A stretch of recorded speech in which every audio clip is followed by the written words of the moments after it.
La carta a los Hebreos, capítulo 1.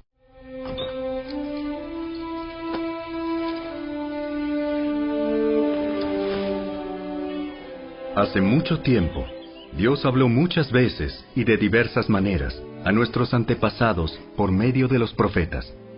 Y ahora, en estos últimos días, nos ha hablado por medio de su Hijo. Dios le prometió todo al Hijo como herencia, y mediante el Hijo creó el universo.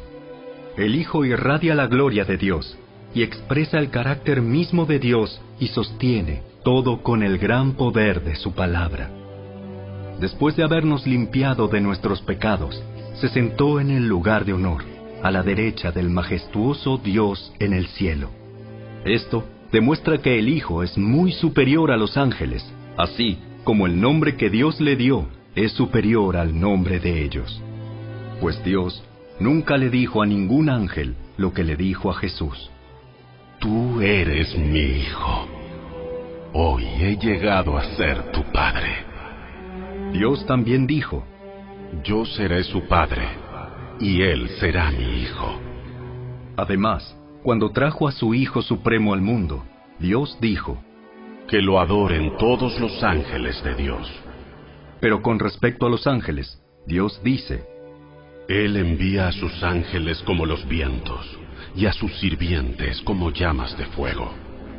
Pero al Hijo le dice, tu trono, oh Dios, permanece por siempre y para siempre. Tú gobiernas con un cetro de justicia. Amas la justicia y odias la maldad. Por eso, oh Dios, tu Dios te ha ungido derramando el aceite de alegría sobre ti más que sobre cualquier otro. También le dice al Hijo, Señor, en el principio echaste los cimientos de la tierra y con tus manos formaste los cielos. Ellos dejarán de existir, pero tú permaneces para siempre. Ellos se desgastarán como ropa vieja. Los doblarás como un manto y los desecharás como ropa usada. Pero tú siempre eres el mismo. Tú vivirás para siempre. Además, Dios nunca le dijo a ninguno de los ángeles, siéntate en el lugar de honor a mi derecha, hasta que humille a tus enemigos y los ponga por debajo de tus pies. Por lo tanto, los ángeles solo son sirvientes, espíritus enviados para cuidar a quienes heredarán la salvación.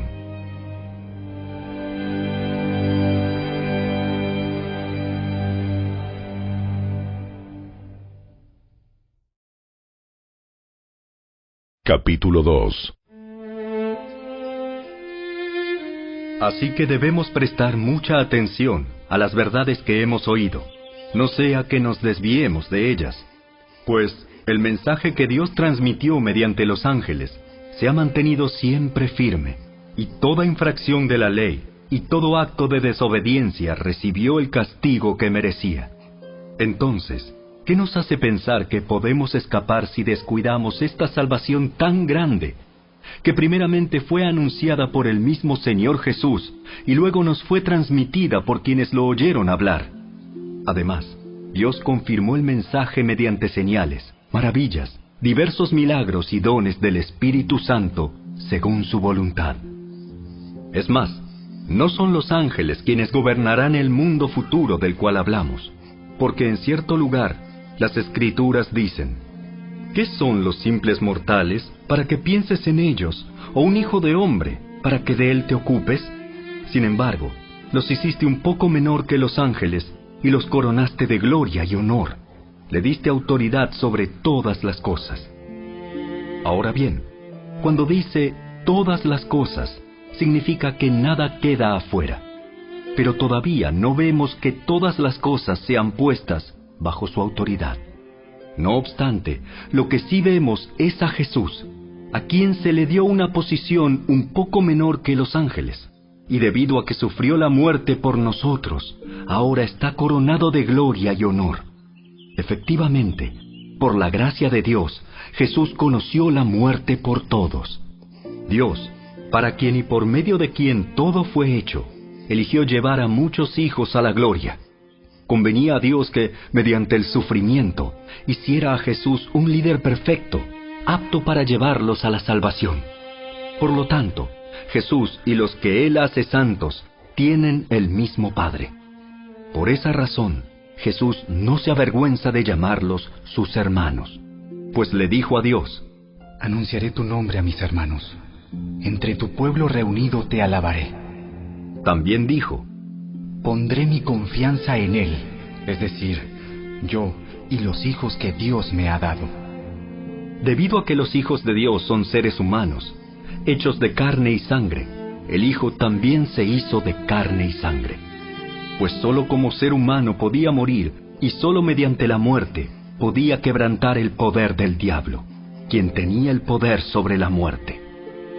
Únicamente de esa manera el Hijo podía libertar a todos los que vivían esclavizados por temor a la muerte. También sabemos que el Hijo no vino para ayudar a los ángeles, sino que vino para ayudar a los descendientes de Abraham. Por lo tanto, era necesario que en todo sentido Él se hiciera semejante a nosotros, sus hermanos, para que fuera nuestro sumo sacerdote fiel y misericordioso delante de Dios. Entonces, podría ofrecer un sacrificio que quitaría los pecados del pueblo. Debido a que Él mismo ha pasado por sufrimientos y pruebas, puede ayudarnos cuando pasamos por pruebas.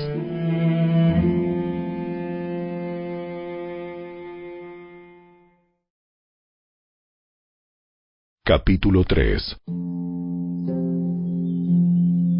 Así que, amados hermanos, ustedes que pertenecen a Dios y tienen parte con los que han sido llamados al cielo, consideren detenidamente a este Jesús, a quien declaramos mensajero de Dios y sumo sacerdote. Pues Él fue fiel a Dios, quien lo nombró, así como Moisés fue fiel cuando se le encomendó toda la casa de Dios. Pero Jesús merece mucha más gloria que Moisés.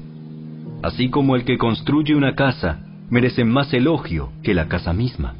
Pues cada casa tiene un constructor, pero el que construyó todo es Dios. En verdad, Moisés fue fiel como siervo en la casa de Dios. Su trabajo fue una ilustración de las verdades que Dios daría a conocer tiempo después. Pero Cristo, como Hijo, está a cargo de toda la casa de Dios.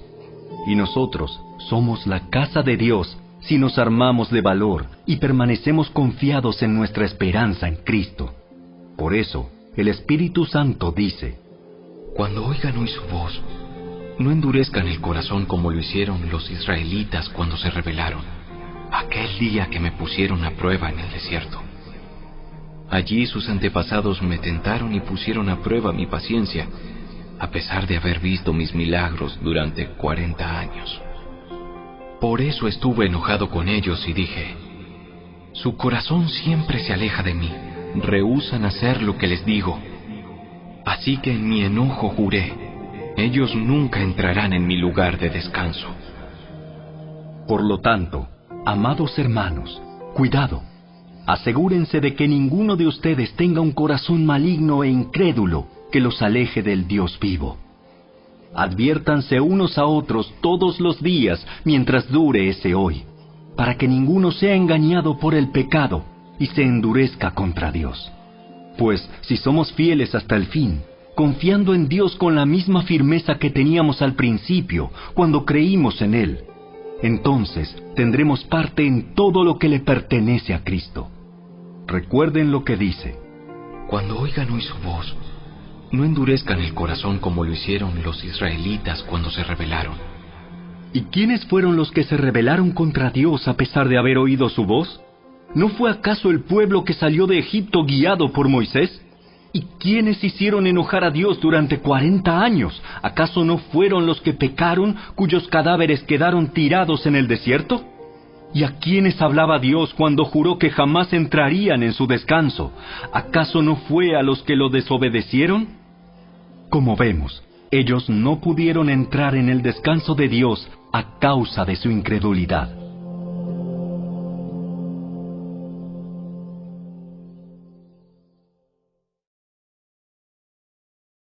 Capítulo 4. Todavía sigue vigente la promesa que hizo Dios de entrar en su descanso. Por lo tanto, debemos temblar de miedo ante la idea de que alguno de ustedes no llegue a alcanzarlo. Pues esta buena noticia del descanso que Dios ha preparado se nos ha anunciado tanto a ellos como a nosotros. Pero a ellos no les sirvió de nada porque no tuvieron la fe de los que escucharon a Dios.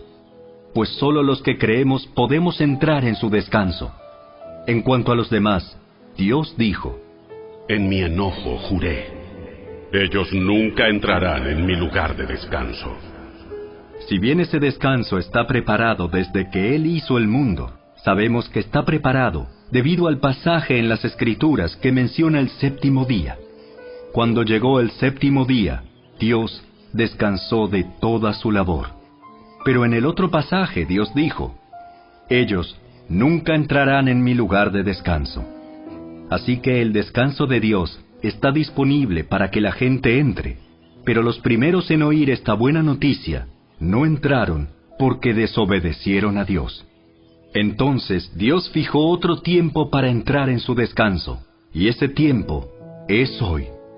Lo anunció mucho más tarde por medio de David, en las palabras que ya se han citado: Cuando oigan hoy su voz, no endurezcan el corazón. Ahora bien, si Josué hubiera logrado darles ese descanso, Dios no habría hablado de otro día de descanso aún por venir. Así que todavía hay un descanso especial en espera para el pueblo de Dios. Pues todos los que han entrado en el descanso de Dios han descansado de su trabajo, tal como Dios descansó del suyo después de crear el mundo. Entonces, hagamos todo lo posible por entrar en ese descanso.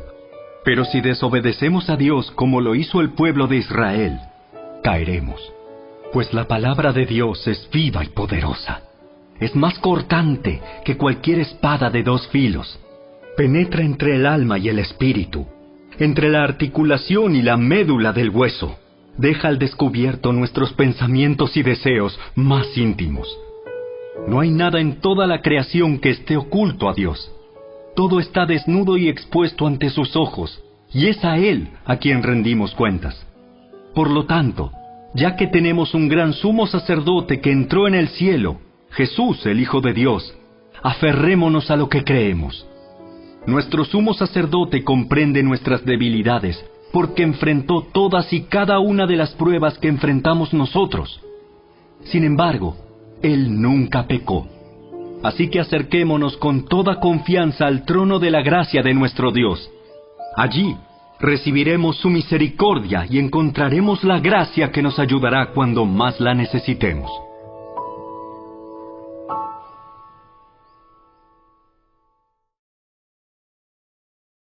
Capítulo 5. Todo sumo sacerdote es un hombre escogido para representar a otras personas en su trato con Dios. Él presenta a Dios las ofrendas de esas personas y ofrece sacrificios por los pecados. Y puede tratar con paciencia a los ignorantes y descarriados, porque él también está sujeto a las mismas debilidades. Por esa razón, debe ofrecer sacrificios tanto por sus propios pecados como por los del pueblo. Y nadie puede llegar a ser sumo sacerdote solo porque desee tener ese honor. Tiene que ser llamado por Dios para ese trabajo, como sucedió con Aarón. Por eso, Cristo no se honró a sí mismo haciéndose sumo sacerdote, sino que fue elegido por Dios, quien le dijo: Tú eres mi hijo. Hoy he llegado a ser tu padre. Y en otro pasaje, Dios le dijo: Tú eres sacerdote para siempre, según el orden de Melquisedec. Mientras estuvo aquí en la tierra, Jesús ofreció oraciones y súplicas con gran clamor y lágrimas al que podía rescatarlo de la muerte. Y Dios oyó sus oraciones por la gran reverencia que Jesús le tenía. Aunque era hijo de Dios, Jesús aprendió obediencia por las cosas que sufrió. De ese modo, Dios lo hizo apto para ser el sumo sacerdote perfecto, y Jesús llegó a ser la fuente de salvación eterna para todos los que le obedecen. Y Dios lo designó sumo sacerdote según el orden de Melquisedec. Nos gustaría decir mucho más sobre este tema, pero es difícil de explicar, sobre todo porque ustedes son torpes espiritualmente y tal parece que no escuchan. Hace tanto que son creyentes que ya deberían estar enseñando a otros. En cambio, necesitan que alguien vuelva a enseñarles las cosas básicas de la palabra de Dios. Son como niños pequeños que necesitan leche y no pueden comer alimento sólido, pues el que se alimenta de leche sigue siendo bebé y no sabe cómo hacer lo correcto. El alimento sólido es para los que son maduros, los que a fuerza de práctica están capacitados para distinguir entre lo bueno y lo malo.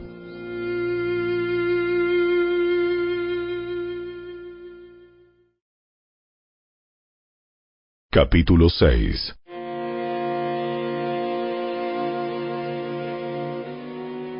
Así que dejemos de repasar una y otra vez las enseñanzas elementales acerca de Cristo. Por el contrario, sigamos adelante hasta llegar a ser maduros en nuestro entendimiento. No puede ser que tengamos que comenzar de nuevo con los importantes cimientos acerca del arrepentimiento de las malas acciones y de tener fe en Dios. Ustedes tampoco necesitan más enseñanza acerca de los bautismos, la imposición de manos, la resurrección de los muertos y el juicio eterno. Así que, si Dios quiere, avanzaremos hacia un mayor entendimiento, pues es imposible lograr que vuelvan a arrepentirse los que una vez fueron iluminados, aquellos que experimentaron las cosas buenas del cielo y fueron partícipes del Espíritu Santo, que saborearon la bondad de la palabra de Dios y el poder del mundo venidero, y que luego se alejan de Dios. Es imposible lograr que esas personas vuelvan a arrepentirse. Al rechazar al Hijo de Dios, ellos mismos lo clavan otra vez en la cruz y lo exponen a la vergüenza pública. Cuando la tierra se empapa de la lluvia que cae y produce una buena cosecha para el agricultor, recibe la bendición de Dios. En cambio, el campo que produce espinos y cardos no sirve para nada. El agricultor no tardará en maldecirlo y quemarlo. Queridos amigos, aunque hablamos de este modo, no creemos que esto se aplica a ustedes. Estamos convencidos de que ustedes están destinados para cosas mejores, las cuales vienen con la salvación. Pues Dios no es injusto. No olvidará con cuánto esfuerzo han trabajado para Él y cómo han demostrado su amor por Él, sirviendo a otros creyentes como todavía lo hacen. Nuestro gran deseo es que sigan amando a los demás mientras tengan vida, para asegurarse de que lo que esperan se hará realidad. Entonces, no se volverán torpes ni indiferentes espiritualmente. En cambio, seguirán el ejemplo de quienes, gracias a su fe y perseverancia, heredarán las promesas de Dios. Por ejemplo, estaba la promesa que Dios le hizo a Abraham. Como no existía nadie superior a Dios por quien jurar, Dios juró por su propio nombre, diciendo: Ciertamente te bendeciré y multiplicaré tu descendencia hasta que sea incontable. Entonces Abraham esperó con paciencia y recibió lo que Dios le había prometido. Ahora bien, cuando las personas hacen un juramento, invocan a alguien superior a ellas para obligarse a cumplirlo. Y no cabe ninguna duda de que ese juramento conlleva una obligación. Dios también se comprometió mediante un juramento para que los que recibieran la promesa pudieran estar totalmente seguros de que Él jamás cambiaría de parecer. Así que Dios ha hecho ambas cosas, la promesa y el juramento. Estas dos cosas no pueden cambiar, porque es imposible que Dios mienta. Por lo tanto, los que hemos acudido a Él en busca de refugio, podemos estar bien confiados aferrándonos a la esperanza que está delante de nosotros. Esta esperanza es un ancla firme y confiable para el alma. Nos conduce a través de la cortina al santuario interior de Dios. Jesús ya entró allí por nosotros. Él ha llegado a ser nuestro eterno sumo sacerdote, según el orden de Melquisedec.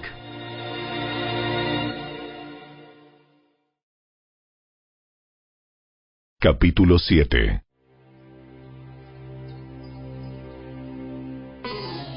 Este Melquisedec fue rey de la ciudad de Salem y también sacerdote del Dios Altísimo. Cuando Abraham regresaba triunfante de una gran batalla contra los reyes, Melquisedec salió a su encuentro y lo bendijo.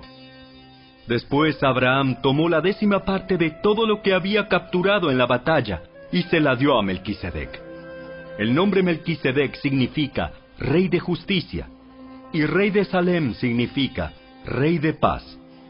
No hay registro de su padre ni de su madre, ni de ninguno de sus antepasados. No hay principio ni fin de su vida. A semejanza del Hijo de Dios, sigue siendo sacerdote para siempre. Consideren entonces la grandeza de este Melquisedec. Incluso Abraham, el gran patriarca de Israel, reconoció esto al entregarle la 10ª parte de lo que había capturado en la batalla. Ahora bien, la ley de Moisés exigía que los sacerdotes, que son descendientes de Leví, le cobraran el diezmo al resto del pueblo de Israel, quienes también son descendientes de Abraham. Sin embargo, Melquisedec, que no era descendiente de Leví, recibió de Abraham la 10ª parte. Y Melquisedec bendijo a Abraham, quien ya había recibido las promesas de Dios. Sin lugar a dudas, el que tiene el poder para bendecir es superior a quien recibe la bendición. Los sacerdotes que reciben los diezmos son hombres que mueren, así que Melquisedec es superior a ellos porque se nos dice que sigue viviendo. Además, podríamos decir que esos levitas, los que reciben el diezmo, pagaron un diezmo a Melquisedec cuando lo pagó su antepasado Abraham. A pesar de que Leví aún no había nacido, la simiente de la cual provino ya existía en el cuerpo de Abraham cuando Melquisedec recibió su diezmo. Entonces, si el sacerdocio de Leví, sobre el cual se basó la ley, hubiera podido lograr la perfección que Dios propuso, ¿por qué fue necesario que Dios estableciera un sacerdocio diferente, con un sacerdote según el orden de Melquisedec, en lugar del orden de Leví y Aarón? Y si se cambia el sacerdocio, también es necesario cambiar la ley para permitirlo. Pues el sacerdote a quien nos referimos pertenece a una tribu diferente, cuyos miembros jamás han servido en el altar como sacerdotes. Lo que quiero decir es que nuestro Señor vino de la tribu de Judá, y Moisés nunca habló de que los sacerdotes provinieran de esa tribu.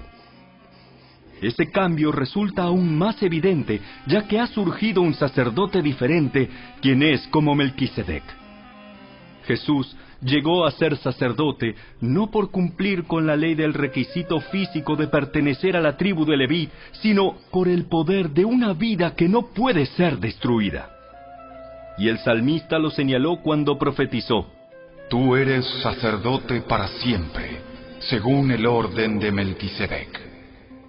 Así que el antiguo requisito del sacerdocio quedó anulado por ser débil e inútil, pues la ley nunca perfeccionó nada, pero ahora confiamos en una mejor esperanza por la cual nos acercamos a Dios. Este nuevo sistema se estableció mediante un juramento solemne. Los descendientes de Aarón llegaron a ser sacerdotes sin un juramento, pero había un juramento con relación a Jesús, pues Dios le dijo: El Señor ha hecho un juramento y no romperá su promesa. Tú eres sacerdote para siempre. Debido a ese juramento, Jesús es quien garantiza este mejor pacto con Dios. Hubo muchos sacerdotes bajo el sistema antiguo porque la muerte les impedía continuar con sus funciones. Pero dado que Jesús vive para siempre, su sacerdocio dura para siempre. Por eso puede salvar, una vez y para siempre, a los que vienen a Dios por medio de Él, quien vive para siempre a fin de interceder con Dios a favor de ellos. Él es la clase de sumo sacerdote que necesitamos, porque es santo y no tiene culpa ni mancha de pecado. Él ha sido apartado de los pecadores y se le ha dado el lugar de más alto honor en el cielo. A diferencia de los demás sumos sacerdotes, no tiene necesidad de ofrecer sacrificios cada día. Ellos los ofrecían primero por sus propios pecados y luego por los del pueblo. Sin embargo, Jesús lo hizo una vez y para siempre, cuando se ofreció a sí mismo como sacrificio por los pecados del pueblo. La ley nombra a sumos sacerdotes que están limitados por debilidades humanas, Pero después de que la ley fue entregada, Dios nombró a su Hijo mediante un juramento, y su Hijo ha sido hecho el perfecto sumo sacerdote para siempre.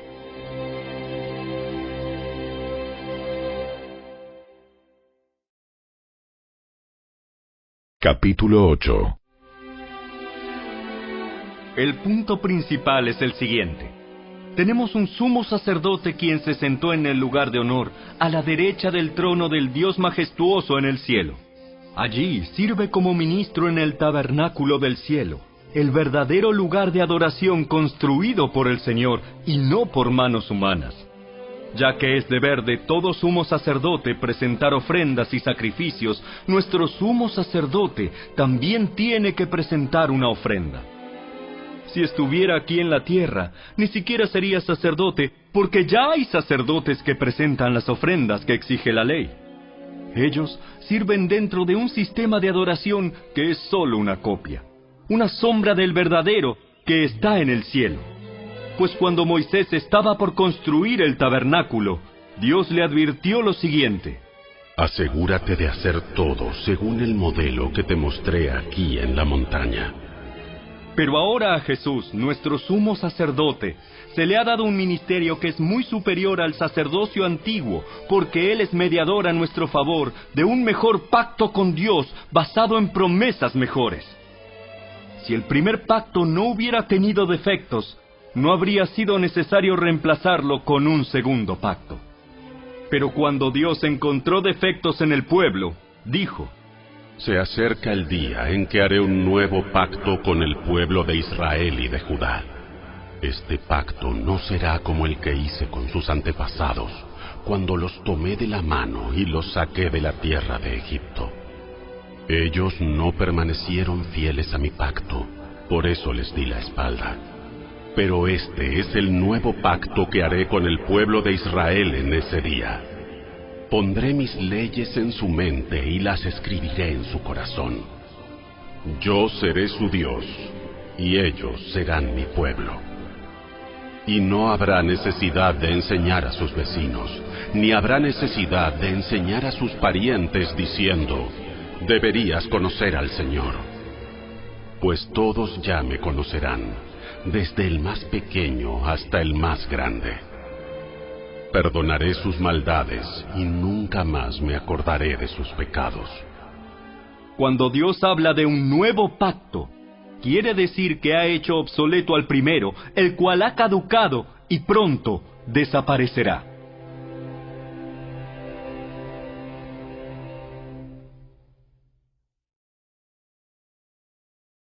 Capítulo 9. Ese primer pacto entre Dios e Israel incluía ordenanzas para la adoración y un lugar de culto aquí, en la tierra. Ese tabernáculo estaba formado por 2 salas. En la primera sala había un candelabro, una mesa y los panes consagrados sobre ella. Esta sala se llamaba Lugar Santo. Luego había una cortina detrás de la cual se encontraba la segunda sala, llamada Lugar Santísimo. En esa sala había un altar de oro para el incienso y un cofre de madera conocido como el Arca del Pacto, el cual estaba totalmente cubierto de oro. Dentro del arca había un recipiente de oro que contenía el maná, la vara de Aarón a la que le habían salido hojas y las tablas del pacto que eran de piedra. Por encima del arca estaban los querubines de la gloria divina, cuyas alas se extendían sobre la tapa del arca, es decir, el lugar de la expiación. Pero ahora no podemos explicar estas cosas en detalle. Cuando estos elementos estaban en su lugar, los sacerdotes entraban con regularidad en la primera sala durante el cumplimiento de sus deberes religiosos. Pero solo el sumo sacerdote entraba en el lugar santísimo y lo hacía una sola vez al año. Y siempre ofrecía sangre por sus propios pecados y por los pecados que el pueblo cometía por ignorancia. Mediante esas ordenanzas, el Espíritu Santo daba a entender que la entrada al lugar santísimo no estaba abierta a todos, en tanto siguiera en pie el tabernáculo y el sistema que representaba. Esta es una ilustración que apunta al tiempo presente. pues las ofrendas y los sacrificios que ofrecen los sacerdotes no pueden limpiar la conciencia de las personas que los traen. Pues ese sistema antiguo solo consiste en alimentos, bebidas y diversas ceremonias de purificación, es decir, ordenanzas externas que permanecieron vigentes solo hasta que se estableció un sistema mejor.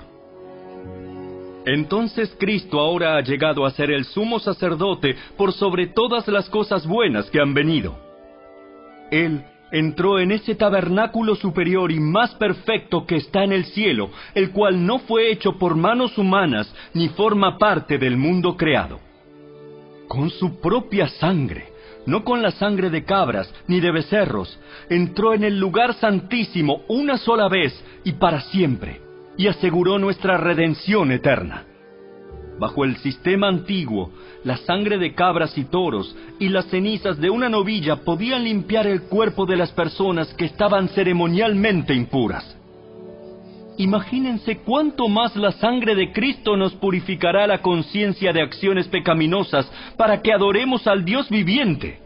Pues por el poder del Espíritu Eterno, Cristo se ofreció a sí mismo a Dios como sacrificio perfecto por nuestros pecados. Por eso Él es el mediador de un nuevo pacto entre Dios y la gente, para que todos los que son llamados puedan recibir la herencia eterna que Dios les ha prometido. Pues Cristo murió para librarlos del castigo por los pecados que habían cometido bajo ese primer pacto. Ahora bien, cuando alguien deja un testamento, es necesario comprobar que la persona que lo hizo ha muerto.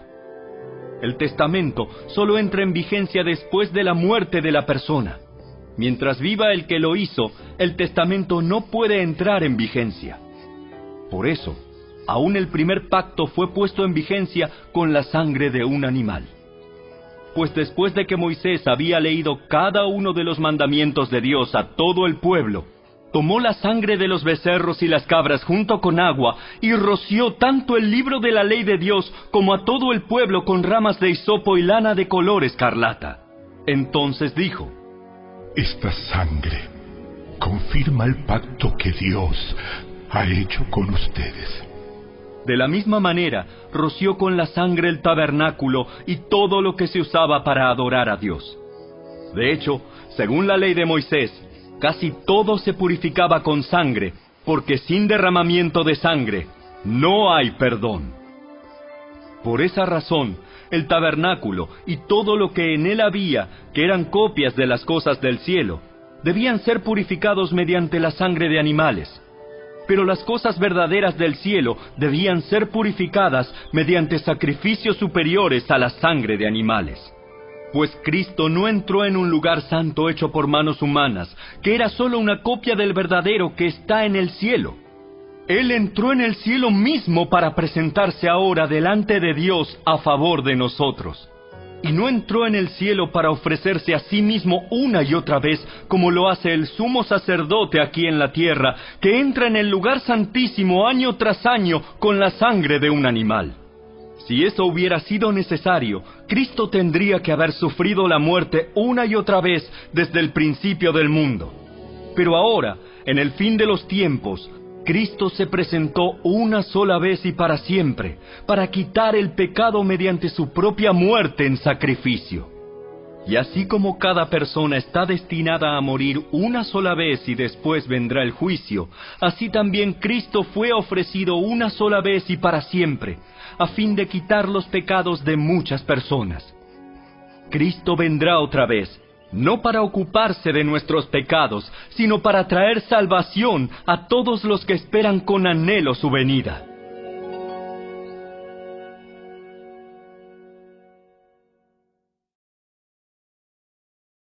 Capítulo 10. El sistema antiguo bajo la ley de Moisés era solo una sombra, un tenue anticipo de las cosas buenas por venir, no las cosas buenas en sí mismas.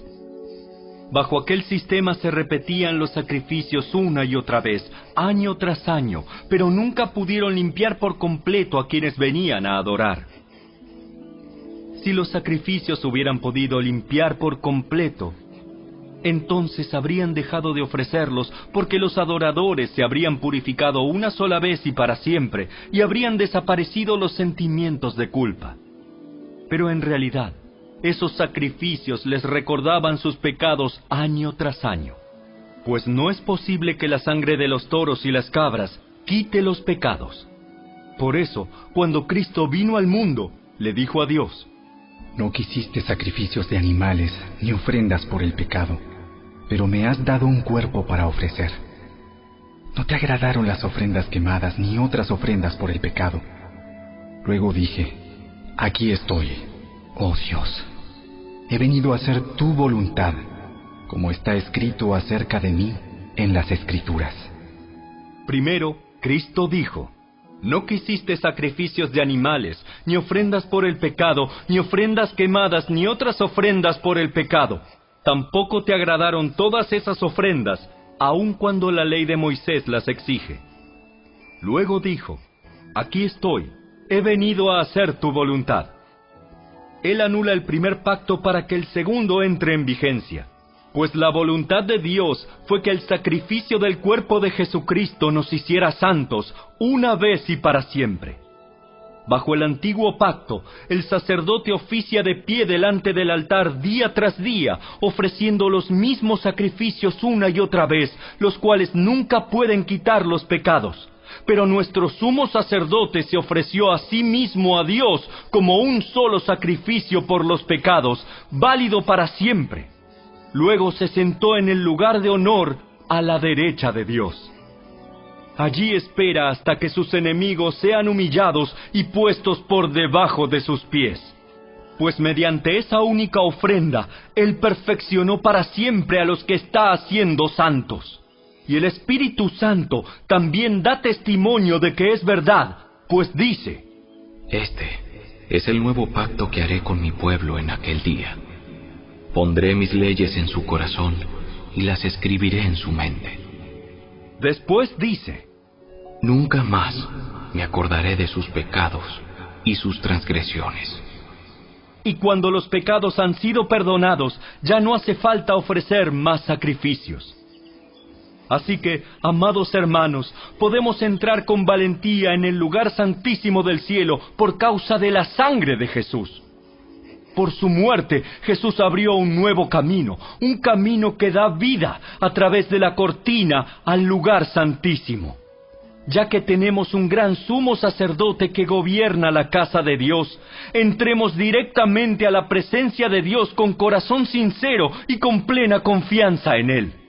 Pues nuestra conciencia culpable ha sido rociada con la sangre de Cristo a fin de purificarnos, y nuestro cuerpo ha sido lavado con agua pura. Mantengámonos firmes sin titubear en la esperanza que afirmamos, porque se puede confiar en que Dios cumplirá su promesa. Pensemos en maneras de motivarnos unos a otros a realizar actos de amor y buenas acciones. Y no dejemos de congregarnos como lo hacen algunos, sino animémonos unos a otros, sobre todo ahora que el día de su regreso se acerca. Queridos amigos, si seguimos pecando a propósito después de haber recibido el conocimiento de la verdad, ya no queda ningún sacrificio que cubra esos pecados. Solo queda la terrible expectativa del juicio de Dios y el fuego violento que consumirá a sus enemigos. Pues todo el que rehusaba obedecer la ley de Moisés era ejecutado sin compasión por el testimonio de 2 o 3 testigos. Piensen, pues, cuánto mayor será el castigo para quienes han pisoteado al Hijo de Dios y han considerado la sangre del pacto, la cual nos hizo santos, como si fuera algo vulgar e inmundo, y han insultado y despreciado al Espíritu Santo, que nos trae la misericordia de Dios. Pues conocemos al que dijo: Yo tomaré venganza, yo les pagaré lo que se merecen. También dijo: El Señor juzgará a su propio pueblo. Es algo aterrador caer en manos del Dios vivo. Acuérdense de los primeros tiempos cuando recién aprendían acerca de Cristo. Recuerden cómo permanecieron fieles aunque tuvieron que soportar terrible sufrimiento. Algunas veces los ponían en ridículo públicamente y los golpeaban. Otras veces ustedes ayudaban a los que pasaban por lo mismo. Sufrieron junto con los que fueron metidos en la cárcel, y cuando a ustedes les quitaron todos sus bienes, lo aceptaron con alegría. Sabían que en el futuro les esperaban cosas mejores que durarán para siempre. Por lo tanto, no desechen la firme confianza que tienen en el Señor. Tengan presente la gran recompensa que les traerá. Perseverar con paciencia es lo que necesitan ahora para seguir haciendo la voluntad de Dios. Entonces recibirán todo lo que Él ha prometido. Pues dentro de muy poco tiempo, aquel que viene vendrá sin demorarse. Mis juicios vivirán por la fe, pero no me complaceré con nadie que se aleje. Pero nosotros no somos de los que se apartan de Dios hacia su propia destrucción. Somos los fieles, y nuestras almas serán salvas.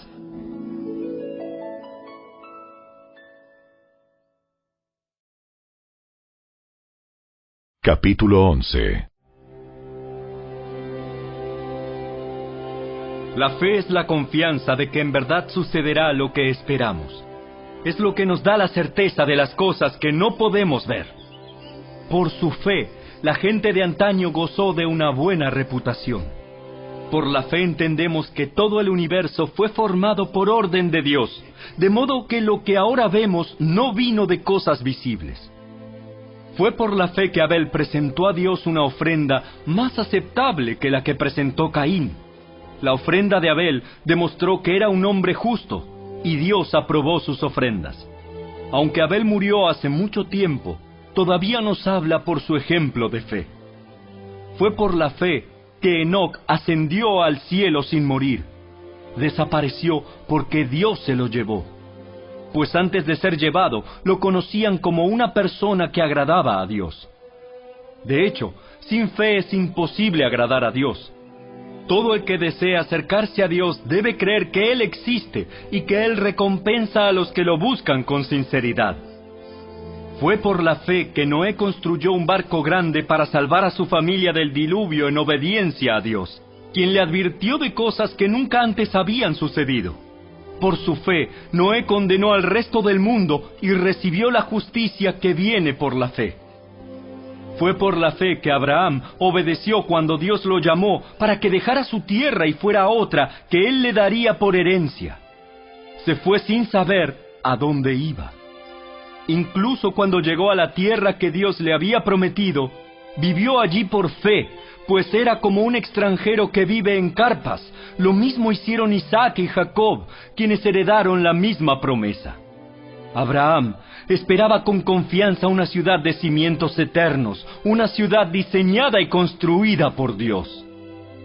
Fue por la fe que hasta Sara pudo tener un hijo, a pesar de ser estéril y demasiado anciana.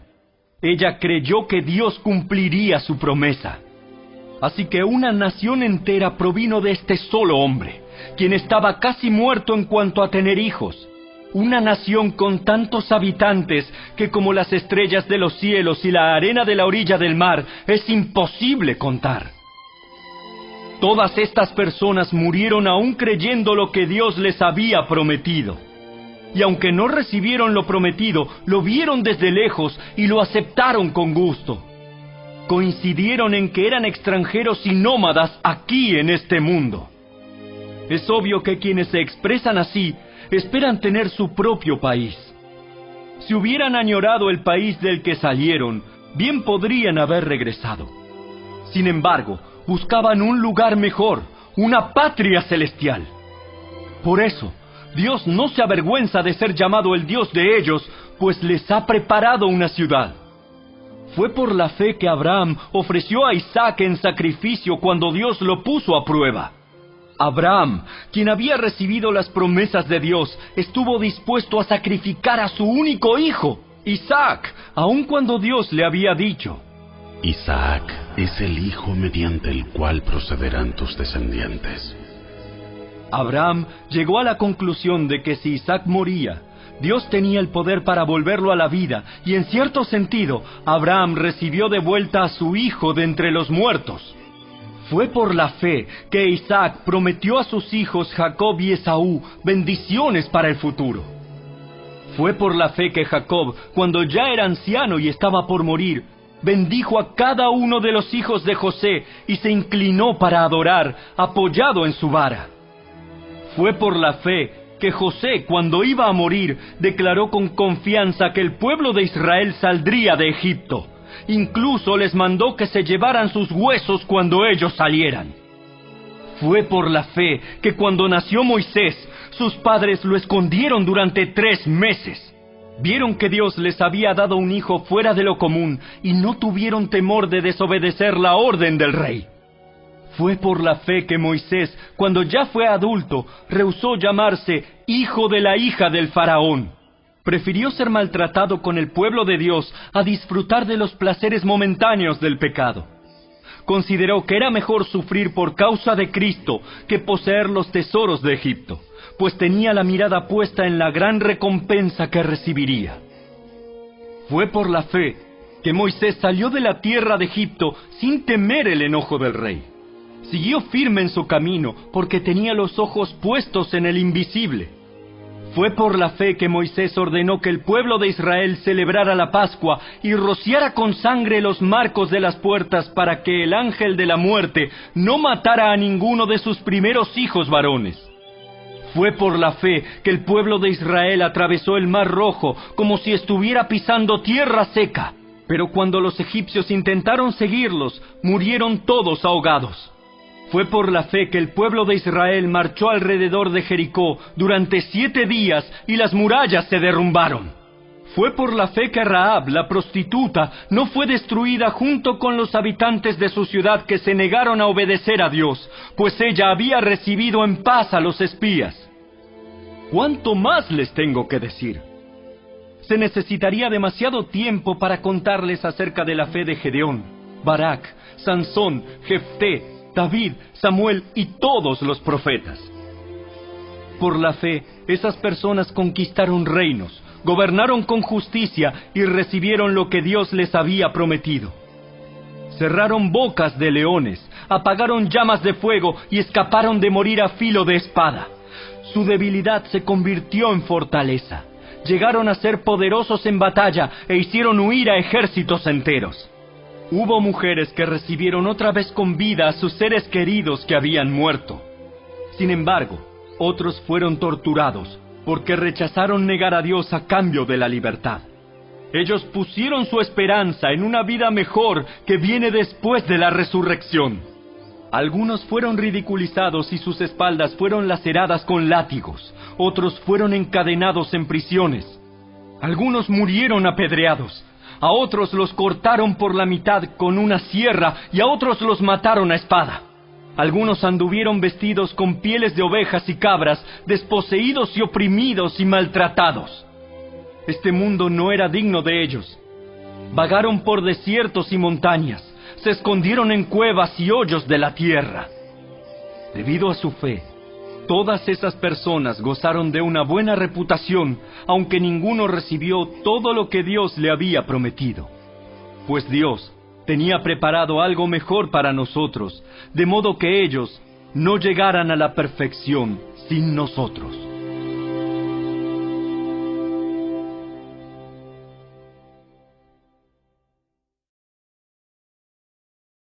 Capítulo 12. Por lo tanto, ya que estamos rodeados por una enorme multitud de testigos de la vida de fe, quitémonos todo peso que nos impida correr, especialmente el pecado que tan fácilmente nos hace tropezar, y corramos con perseverancia la carrera que Dios nos ha puesto por delante.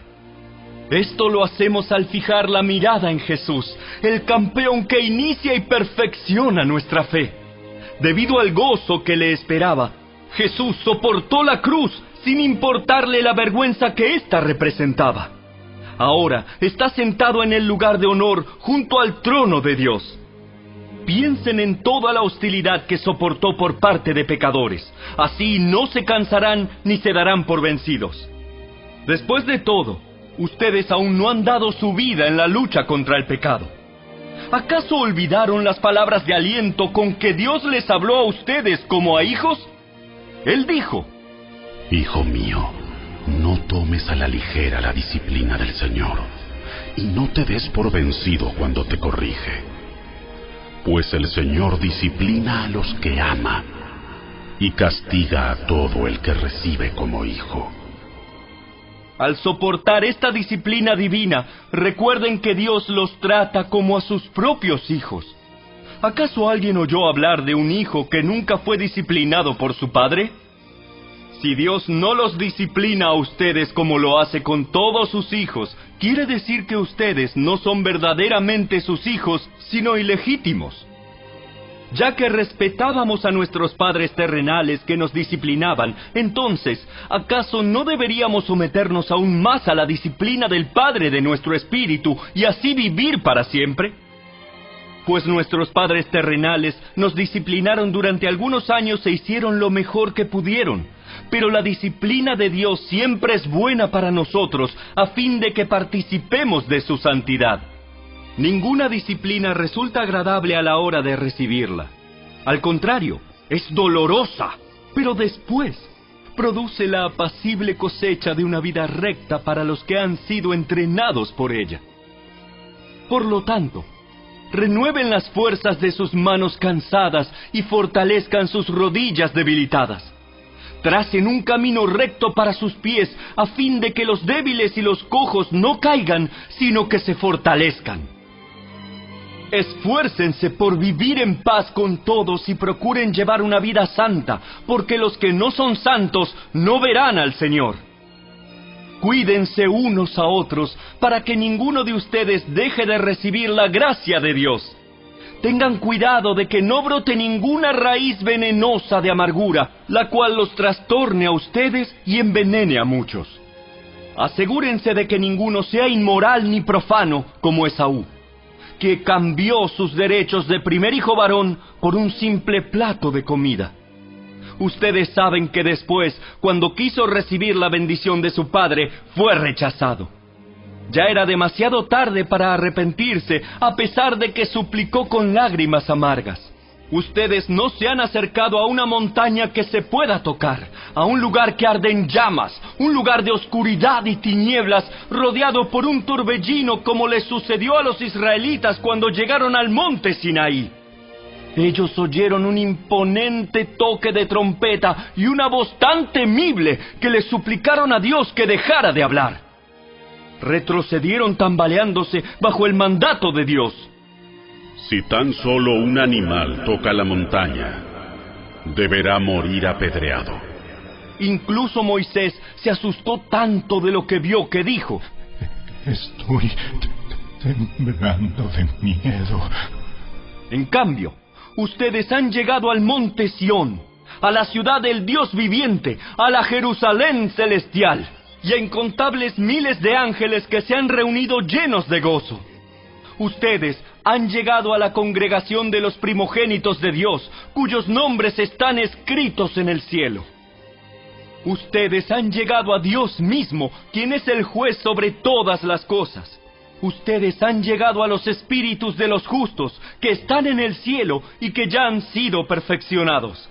Ustedes han llegado a Jesús, el mediador del nuevo pacto entre Dios y la gente, y también a la sangre rociada, que habla de perdón en lugar de clamar por venganza como la sangre de Abel. Tengan cuidado de no negarse a escuchar a aquel que habla, pues si el pueblo de Israel no escapó cuando se negó a escuchar a Moisés, el mensajero terrenal, ciertamente nosotros tampoco escaparemos si rechazamos a aquel que nos habla desde el cielo. Cuando Dios habló desde el monte Sinaí, su voz hizo temblar la tierra, pero ahora Él hace otra promesa. Una vez más, haré temblar no solo la tierra, sino también los cielos. Eso significa que toda la creación será agitada y removida para que solo permanezcan las cosas inconmovibles. Ya que estamos recibiendo un reino inconmovible, seamos agradecidos y agrademos a Dios adorándolo con santo temor y reverencia, porque nuestro Dios es un fuego que todo lo consume.